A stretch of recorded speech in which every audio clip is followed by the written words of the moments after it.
Niliona ule mtu wetu ule former president. Ule mtu alikuwa amemaliza inchi. Tulipata inchi ikiwa kwa maututi. Nilikuwa nasikia anaongea maneno ya security, anaongea sijui maneno ya nini, anaongea sijui maneno ya mastima. Mimi nataka niambie former president tafadhali. Mtu akienda retire anakuanga mtu muungwana sana, anakuwa mzee. Mtu wa kuonesha watu barabara, mtu wa kuenda engagement ya watoto, mtu wa kuenda maharusi ya mandugu zake na madada zake.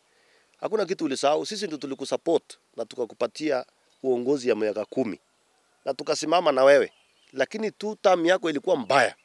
Na sijui mwenye ulikuwa unaongelea watu walikuwa sijui hawakuwa najua wewe ndio ulikuwa rais ama wanafikiria. Mimi nataka nikwambie Uhuru Kenyatta, wewe relax.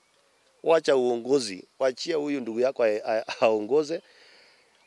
Ile kitu ninajua inakusumbua kichwa sana ni kama ndoto. Ukiona ile vitu ile Ruto anafanya ni ile vitu ilikuwa kwa manifesto yenu zamani. Ile mlikuwa mmeanza nayo 2030. Wewe ulikuwa muoga.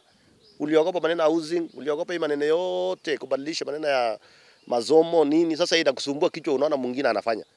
So nilikuwa nataka niambie wewe Uhuru, wewe relax, tutaki tena tulimana na wewe. Tulikulima, hatu kushinda kura na ukaenda nyumbani kwa mzee.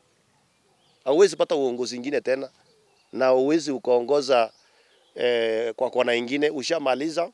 Sasa wewe tulia. Wacha uone maneno vile inaendeshwa. Unajua wewe ni mtu ya vita. Unajua ile wakati mwingine ulikuwa unataka kuunganisha Wakenya. Unajua ile vitu ulifanya Rift Valley. Ni ile tu tulinyamaza tukasema hata sisi tumekuwa wazee, wewe tulia.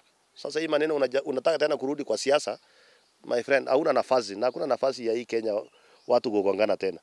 Na usikuja mimi naona tena unaelekea maneno ya ukabila bado.